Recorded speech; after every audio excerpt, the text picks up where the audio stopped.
About the plague. We've talked about the effects that it had on Muslim countries and the recovery, and in this case, how the Ottomans were the ones that became the dominant power. Then we moved on to Europe and once again talked about the plague and the recovery in that area. Number one, we see the weakening of feudalist systems. Number two, we see the strengthening of certain areas, namely France, Portugal, and Spain.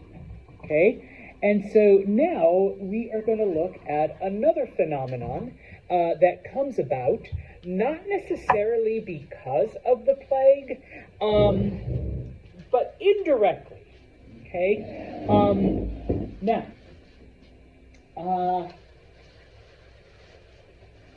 okay, I don't expect you to know a lot of French, but this word, yes. Okay? Renaissance is a French word that means rebirth. Okay? I can tell you already, it's like a multiple, A, it means, like baguette, B, it means breakfast, C, rebirth, D, like, F yourself, so pick the right one. All right? So it's a French word that means rebirth. And basically, the Renaissance marks the end of the Middle Ages because, remember, after the fall of Rome, everything in Western Europe pretty much fell apart. And it is with the Renaissance that we see that rebirth of all of those things that have been lost for, about 1,000 years. Okay? Now, basically, everything that the Greeks and especially the Romans had accomplished, during their time, Europeans are like, hey, the Romans had running water and, they're throwing out food in the street. They had aqueducts and roads and, all of this engineering stuff, and, we're walking in dirt and, we're getting water out of the river and, hey, maybe we ought to start doing the stuff they did 1,000 years ago, to kind of, bring things back, okay? Now, the Renaissance starts in Italy, okay? For the same reason that it becomes like the first area to recover from the plague, is because, kind of the same things that brought the plague to them also bring, like, the culture, the money, the financing, like all of this other stuff. And so it starts with the Italians, Italian scholars, Italian artists, Italian thinkers who come up with all of these things. Okay? Now, because it's where all of the business is happening, art ain't free. Art ain't yet. No offense, artists. Like, you're not going to be mega rich. Your grandchildren maybe. All right, but you yourself, okay. Unless, of course, you find a sponsor. And in this case, all of these people that are making money, okay, are suddenly like, we want nice shit in our castles. Okay, so we will commission this artist here to paint us things. All right, we will commission this sculptor to make cool statues to put in our castle. Okay, we'll commission, this painter to paint our walls and do frescoes and the ceiling and, all this other stuff. Okay, and so the nobility, the people with money, begin to do it. And then, of course, the church gets in on the act because it's like, well, why should Jade have these awesome statues in her house? Why can't we have awesome statues in our churches and our cathedrals? And, why should Brady have, awesome art? Why can't we have pictures of, like, angels and Jesuses and everything in our churches? Okay? So suddenly we see this kind of financing. Okay? Now, like I said, it starts in those Italian city-states. Remember, there's no Italy yet. They're all separate little individual governments and kingdoms and whatnot. So it starts in those, okay, predominantly. All right, they're the cool ones. And then from there, it does in fact spread to the rest of Europe, which is why, and we're not here for art history. If you do, go take a art appreciation or a history of art, you'll get into all this stuff.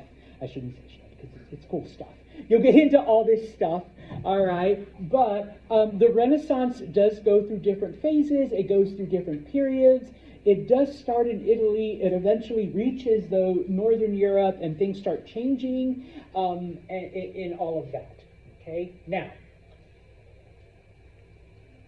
while it isn't like a direct thing, once again, okay, the fall of Constantinople kind of precipitates all of this, okay? Remember, the Ottomans, they become the dominant power in the Muslim areas because of the plague. So as a result of the plague, things are chaos, and it's the Ottomans that come to power. They take over all of that area, and they're the ones that are able to finally bring down Constantinople. But what happened as a result is all of the Europeans, all of the Christians that were living there, they left, they fled, they were refugees, and they ended up in Italy. And they brought with them all of their art, all of their culture, but most importantly, okay, they brought all of the manuscripts, all of the knowledge that they had. Now, even though, yes, they were conquered, for 1,000 years, they had a pretty good relationship with, Muslim scholars and Muslim mathematicians, and they still had all of the Greek stuff. And those of you that had me for History 101, if you think back, Justinian, he put all of the Roman stuff out there so that it would always be there just in case. Okay? Granted, it happened 1,000 years later, all right? But it was all out there. Okay, and so all of these refugees now are entering Italy. Okay, they all spoke Greek, and they brought all of this stuff with them. And so, yeah, it's like, wait a minute, why can't we go back to what we used to have? All right, these refugees from Constantinople, they're bringing all of this awesome Greek and Roman knowledge from the past with them. Okay, and so all of this work that they had brought with them, they begin to translate it into, first Latin and then other languages. Okay, now, what happens then? Okay, if you recall, at the beginning of the Middle Ages and throughout the Middle Ages, all of this knowledge was in the West. Okay, it didn't truly disappear. The Catholic Church just kept it hidden for all of this time, okay? And if you wanted the knowledge, then you had to become either a priest or a nun and live in a monastery forever. And, I mean, that is why, Copernicus, first one to theorize sun, earth, goes like this, not the other way around. He was a Polish monk, all right? He was a monk. He came up with it because, okay, yeah, I'll monkify myself, and then I'll study all this stuff, and I can come up with all these theories. Okay, well, here come all these Greek refugees with a lot of the same knowledge and even more knowledge, saying, you mean you guys have known this for 1,000 years, but the church has kept it hidden? Here, take it. Here, we'll translate it for you. Okay, we will literally tell you all this shit. Oh, and by the way, because we have been interacting with Muslim scholars and mathematicians and scientists and astronomers for the past 1,000 years, we actually have a little bit more than what the Catholic Church has been holding on to. Okay, so church no longer has a monopoly on the knowledge, and yes, some historians refer to this as the Dark Ages. Okay. Okay, not once the knowledge is out there. All right. Now,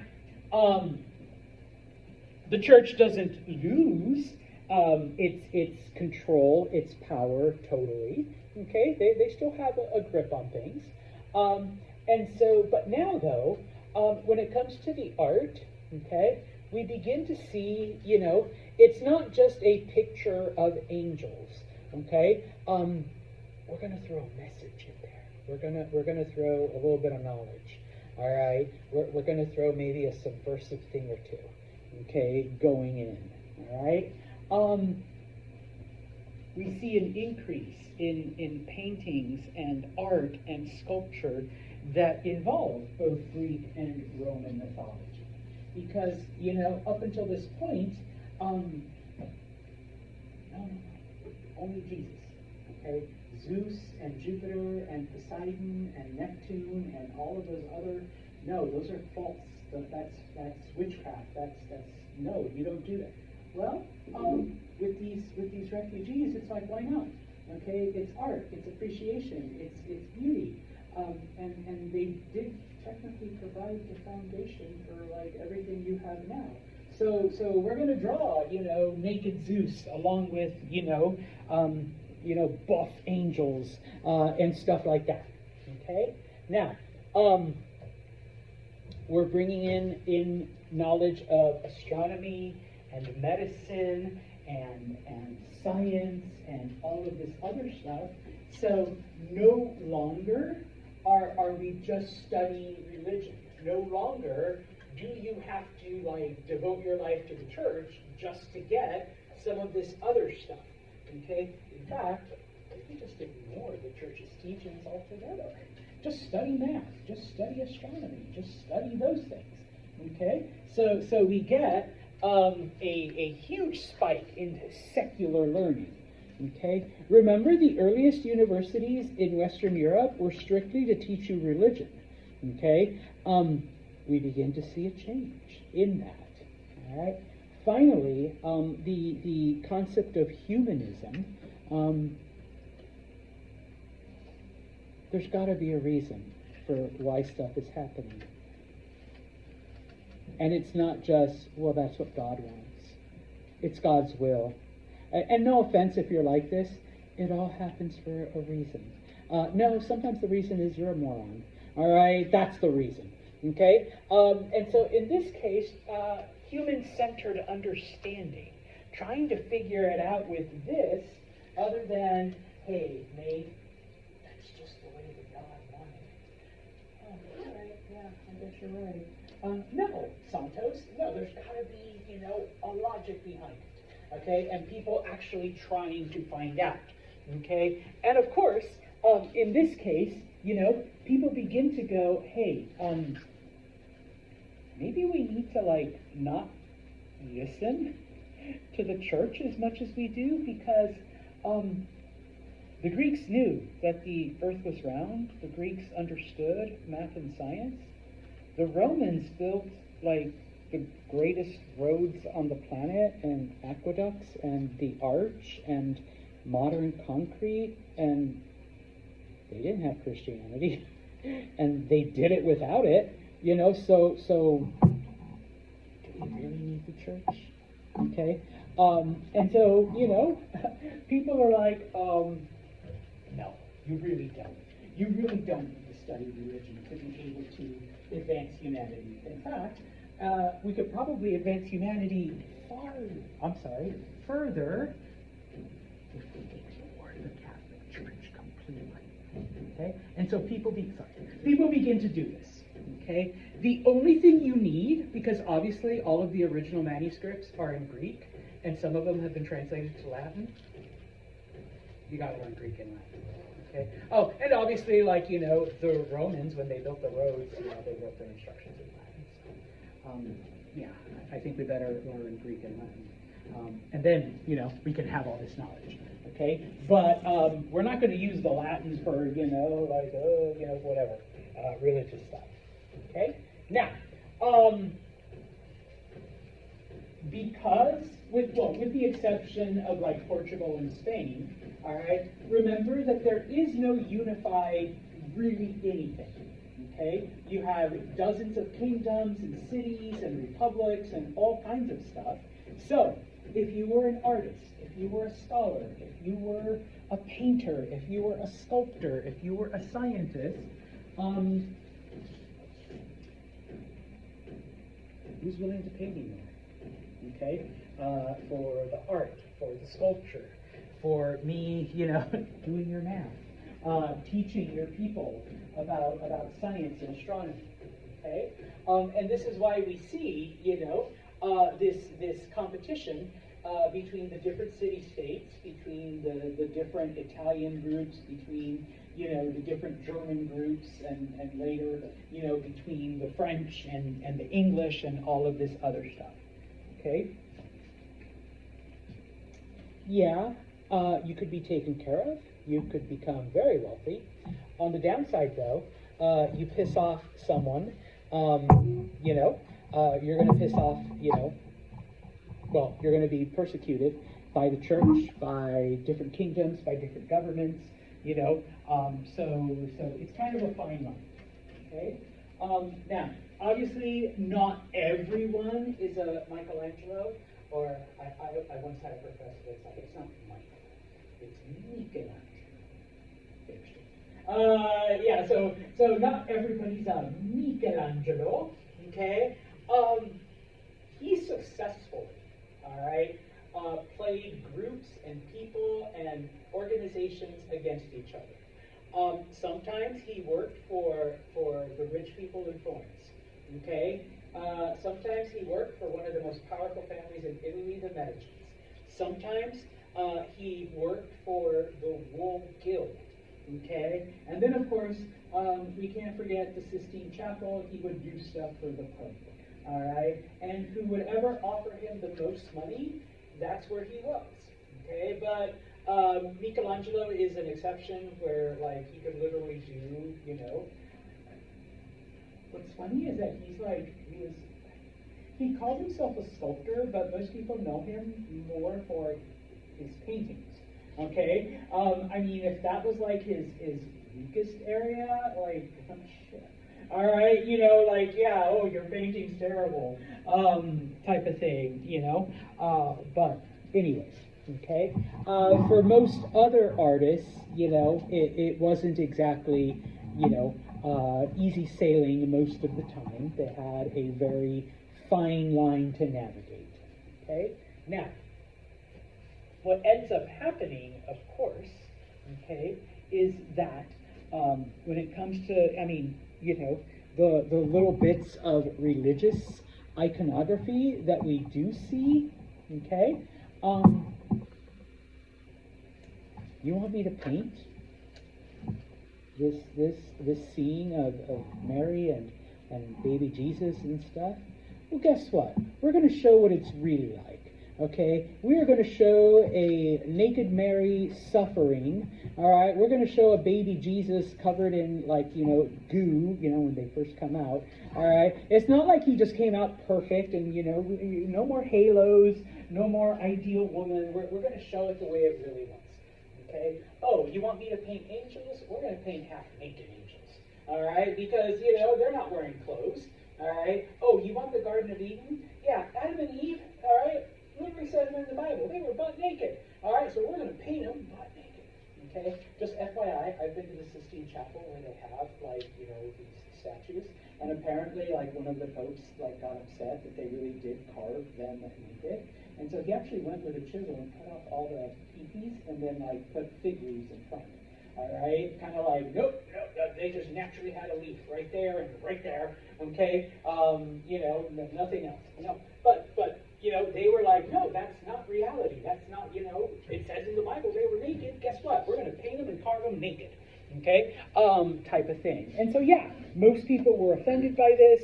Other people were like, whoa. Okay? This is wow. Okay? A completely new perspective. Okay? And so, little by little, though, as the Renaissance progresses, okay, over the 150 years and whatnot, we begin to see artists have more liberty and more freedom as people begin to, grow in their knowledge and understanding and accept, okay, that, we consider them divine, but, Mary was a woman. Let's just paint her as a woman, okay? Jesus was just a dude. Okay, part God dude, but let's paint him as an average dude, okay, that was doing whatever, okay? And because, you know, we're not dependent solely on the church, okay, we can actually do it without being, you know, hated for it, okay? Unfortunately, I'm not an art history teacher. I mean, I know art, I've seen it, I've seen works by different Renaissance painters. Plus this isn't an art class. So if you'd like to know more, yeah, we have history of art history, art appreciation, you know, different classes here at MD. But anyways, we're gonna move on from the Renaissance, okay? Because with these new ideas now, okay, this knowledge that has come from the East, okay, is all fine and good, all right? But if it can't be transmitted to the people, okay, then we're kind of in the same situation where it's all still limited in the hands of a few. Granted, maybe not the church, but it's still in the hands of a few, okay? Something changes all of that, okay? The invention of the printing press, all right? Now, the printing press, this is another one of those things, was actually invented by the Chinese, okay? They you know, compass, all right, paper money, all right, iron, all the good stuff, okay? Fireworks, okay? Now, the problem, though, with the Chinese printing press is that it was made out of wood. So you had to carve the block with what you wanted it to say, okay? Once you've carved this block with your message, though, what if you needed another page? You had to carve another block, all right? Which took time and took effort, and it slowed down the publication process. So if you had just a one-page thing, that'd be fine. You're great, okay? But we have a shit ton of knowledge we want to share, and it's not all going to fit on just one page, okay? So the printing press doesn't really help until 1450. And a German named Johann Gutenberg, okay? His father is a goldsmith, okay? So his family works with metal, right? They have experience in smithing things, okay? He comes up with the idea of movable type. What if we cast the different letters that we need, okay, take that wooden block, put things in place, print out what we need, and then when we get to the second page, remove those letters and just put in the letters of the different thing we need. So now we print page 2. When we need page 3, we move all those letters out and we redo the letters, and then we print page 3. Okay? You don't have to carve out a whole new wooden block. You're just moving the type into different areas. Okay? Suddenly, we've gone from only being able to print one page on a wooden block, okay, to hundreds and hundreds in an hour by just, once you got the first page, move the type around, do the second. Move the type around, do the third. Move the type around, and so on. Okay? Now, that's, you know, so when someone says Johann Gutenberg invented the printer, no, he did not. He improved it. He made it better. He invented movable type, all right? But it was the Chinese that had already come up with the printing press, okay? Now, the other thing that happens is humans, or at least Europeans, figure out how to make better paper, okay? I know y'all think, you know, it's always been this, but it hasn't, okay? And yes, we have had paper for at least, 5,000 to 6,000 years. The Egyptians made the earliest paper, papyrus, out of plant, but it really wasn't sturdy, and the fact that we still have some is a testament to how well it's preserved. But it wasn't being run through a press. It wasn't, so it was stable and whatnot. But it wasn't until, people figured out that if you take old clothes and kind of dissolve it, and in this case, a lot of the stuff was made out of either wool or cotton, and you use that along with the plant fibers, you get a much better and firmer and stronger paper. Okay? Now, I should have done this, but I didn't want to go to Staples and spend the money, and I couldn't find any.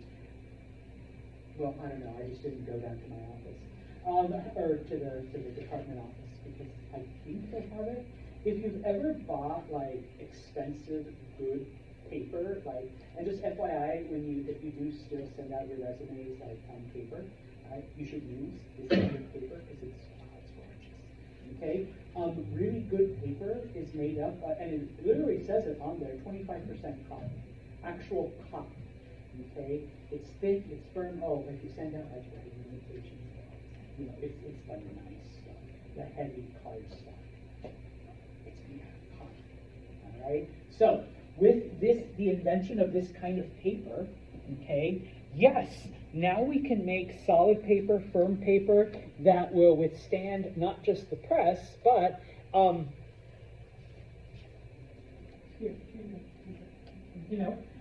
giving everyone all of this news, this knowledge, this whatever, and so yes, news spreads fast, knowledge spreads fast. And this is why we begin to see the birth, we'll talk about it in the next chapter, of certain revolutionary ideas, of certain, things that now, we're going to go away from feudalism and away from monarchies and away from all of these other things. Okay? Now,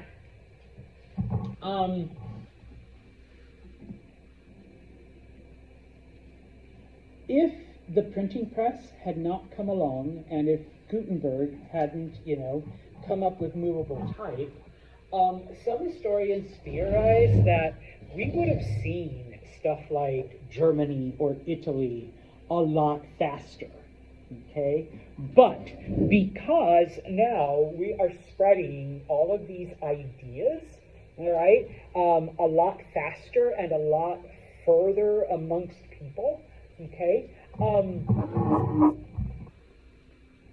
the hundreds of German kingdoms remained hundreds of German kingdoms, and the dozens of Italian kingdoms remained dozens of Italian kingdoms. Of course, the exception is Spain and Portugal, because they had unified and they had done all this stuff, and they were already out doing a bunch of other things. But in other areas, as they are now gaining knowledge and slowly abandoning religious ideas, it becomes harder for whatever government the people are a part of to, keep them under control. The church has been telling us that the king is divine. If they've been bullshitting about everything else, I'm starting to think, I don't think the king was chosen by God either. And so, in this case, most European kingdoms were small. They remained small, and in order to maintain control, despite all of these ideas and this knowledge being spread, now that we have easy access to things, in this case, it's the small states that find stability, and the larger ones that, have a harder time keeping control of the people. And so, for example, looking at several of the Italian kingdoms, That's why we don't see in Italy until the 1870s. Same thing with Germans. Although the Germans had more little kingdoms to absorb, so it would have taken them longer anyways. But the Italians weren't as broken up, okay? Oh, and the city of Florence? The city of Florence was a city unto itself, and it was able to keep itself independent because that's where all the money was, that's where all the knowledge was, that's where all the thinkers were, and it's like when someone comes along and says, we're taking you up, they're like, no way. You know, and they had the power and the knowledge to be able to, you know, keep those people out. All right? And so, once again, the map of Europe, okay? Remember, Portugal, Spain are pretty much unified, okay? France, for the most part, is getting there. If they weren't always fighting with the English, though, okay? They would have been a little bit ahead. But everywhere else that we look, okay, everything is still broken up into little pieces. And, of course, slowly but surely moving away from the power of the Catholic Church. All right? Questions on Europe? All right, in the last 10 minutes, okay, we will look at China, okay, post-plague. So we're going to take a few steps back, okay? Remember that one of the areas that the Mongols conquered is, in fact, China, okay? Kublai Khan, the grandson of Genghis, was the one who was ruling over China, okay? He was the ruler when, you know, Marco Polo went and, you know, did the whole thing, okay?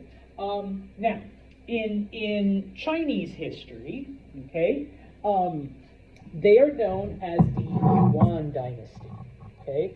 So it's not like you're reading Chinese history and it says the Mongol. No, it'll say the Yuans, the Yuan dynasty, okay?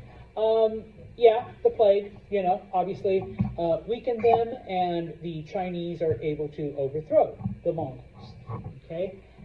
After the Mongols are expelled, the Ming family, okay? They are the ruling dynasty, the ruling family over what's left of China, all right? Because they've just been under the control of the Mongols for hundreds of years, and because, you know, most of the Chinese population has been decimated by the plague, we see a return to everything Chinese. The Ming wanted to keep out all foreign influence, okay? We have just suffered through it, and of course, you know, I mean, the plague started in China, but definitely they blamed the Mongols for it, even though they were just as, you know, victimized by it as everybody else, okay? And so they want to keep, okay, everything out, okay, that is not pure Chinese, okay? Now, it starts with, I'm not even going to try, all right, with this guy, okay? With the Chinese, with the Mongols losing power, he is able to raise an army, okay, of the remaining people, and they overthrow the Mongols, okay? In 1368, once all of the Mongols have been expelled, he declares himself emperor, and he says, my family, the Ming family, are now the rulers of China, okay? And so, we see, like I said, number one, expel any and all foreign influence. Number two, okay, it's time to rebuild, all right? We have been decimated first by the Mongols and then by the plague, okay? So obviously there is a lot of rebuilding to be done, okay? And so China begins a massive period of rebuilding, okay? Now, the grandson of the guy, this one I can't pronounce, Yongle, okay?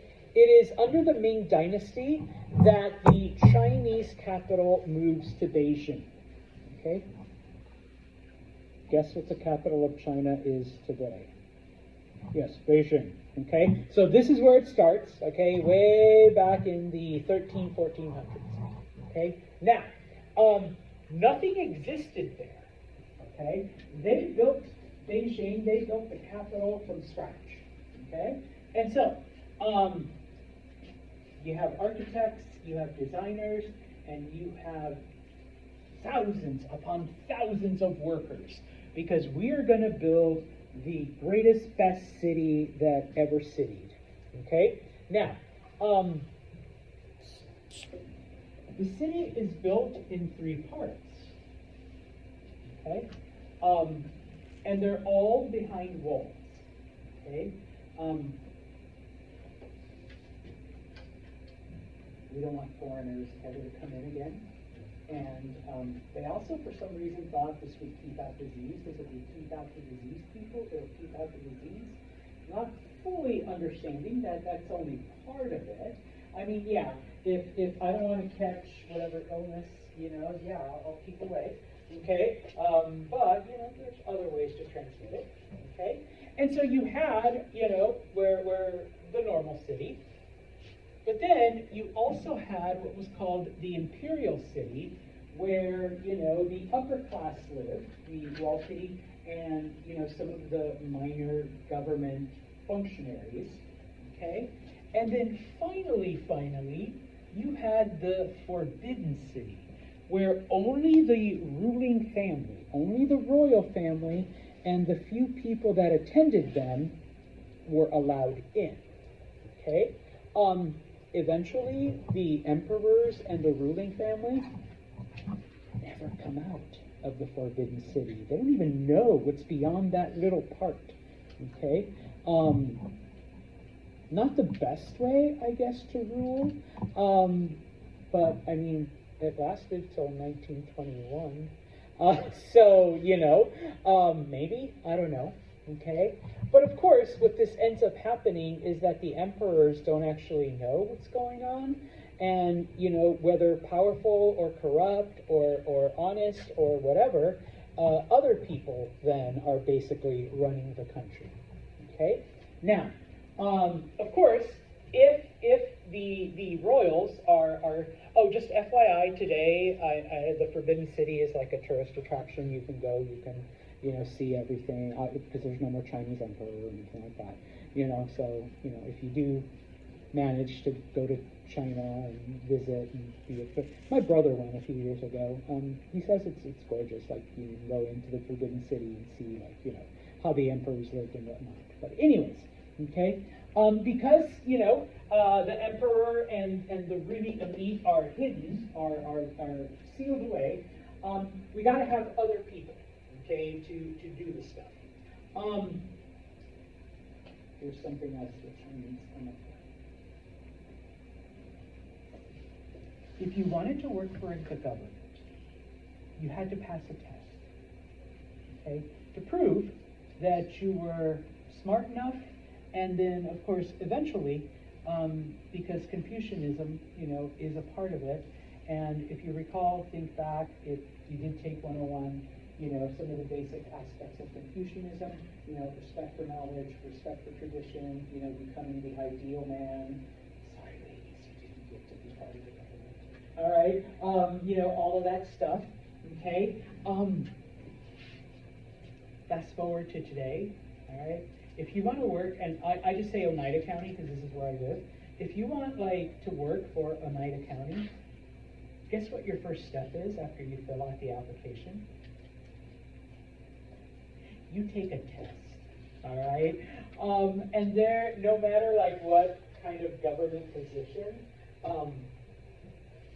there's a test, okay? That comes from the Chinese, all right? They came up with that idea, all right? So once you pass this exam, then, depending on your score, you are able to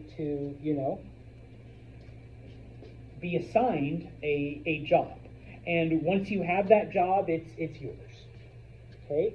Now, of course, that became a desirable thing, all right, to have this government job. You're a part of the people that are making, all the rules, okay? So in this case, then, we begin to see the establishment of schools to prepare you to take those exams if you want to work for the government, all right? So, okay.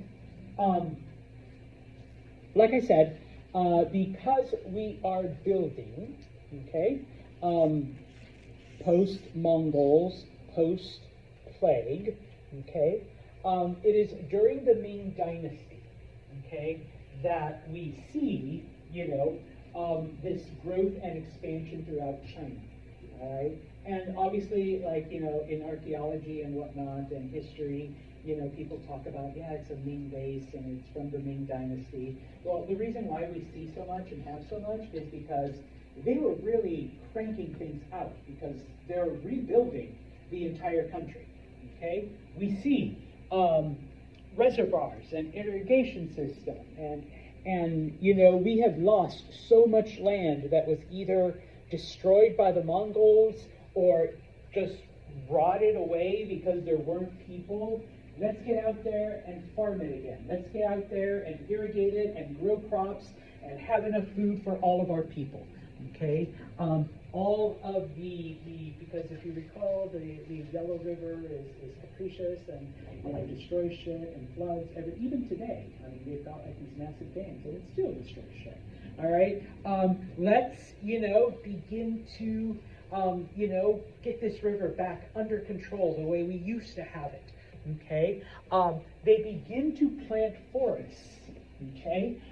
Because the Mongols came in and chopped down all our trees and took the wood back to Mongolia and used it for their own purposes. So let's rebuild. Okay. The fun part is that they do replant massive forests. 100 years later, when the Chinese decide that they want to start invading other places, we got all this wood to build forts, and now we can go beyond China into other areas. Okay, and start wars with Japan and other little islands. Okay, so that's not like the purpose of it, why they planted the trees, but that's like one of the results that happens down the line. Okay, now, during this time, even though the emperor and his family are living here, okay, they still ruled. They still called the shots. The people, answered to them. Over time, that changes, okay?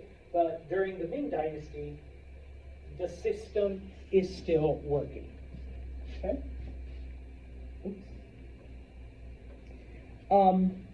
Just to reiterate, okay, remember that the Chinese come up with the idea, the concept, the mandate of heaven.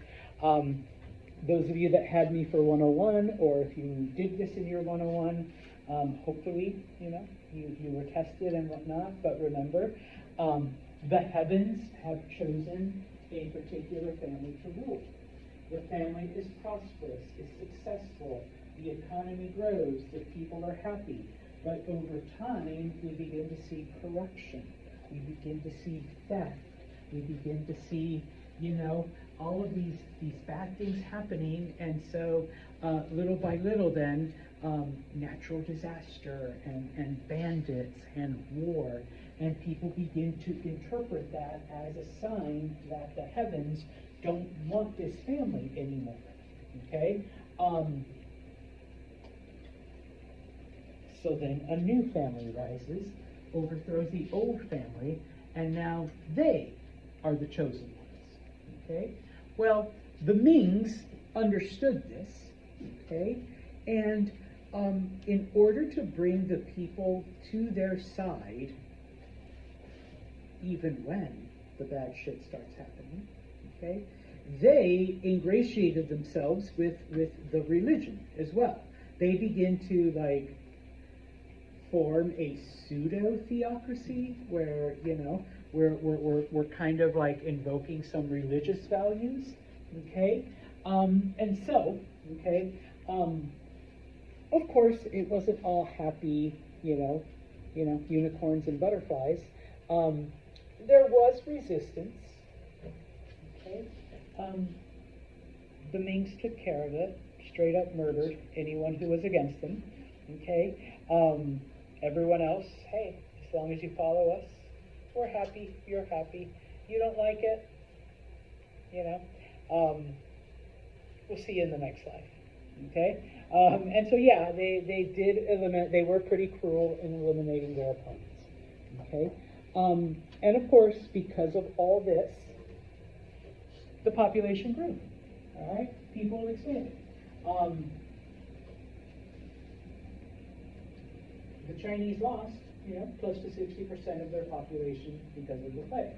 Well, they got it back. I mean, it took about 150 years, but they got it back, okay, pretty quickly, okay? And yeah, as the population grows, then yes, things do get a little harder, and so that is why, the Mings don't rule forever, okay? Eventually they do lose control, but that comes a couple hundred years later, all right? Now,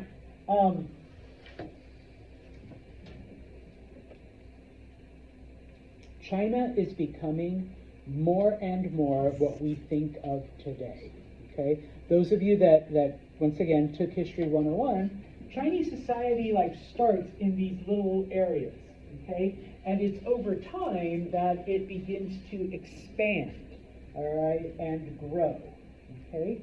The last thing, okay, we see this growth, okay, but remember that the Mings wanted to keep foreign influence out. The last time we let foreigners in, those damn Mongols conquered us, okay? So let's keep as much foreign influence out, okay? Of course, we do need to trade. We like having money. We like sending our silks and our porcelains and our spices, to other areas, and we like people coming and buying our stuff, all right? But we got to draw a line, how much is too much foreigners here, how much money and silver and everything is worth, allowing this foreign influence, okay? Now, what ends up happening, okay, is that Yongle, okay, actually begins to keep, foreigners out, all right? We've traded enough. We've gotten enough, and he begins to restrict foreign trade, okay?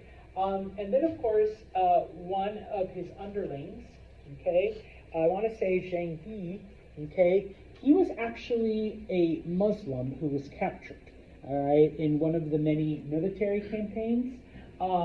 He was brought back to China, and even though he's Muslim, he is raised in Chinese culture. He is eventually appointed, okay, to go out and, project a certain amount of power to foreign areas, okay, so that,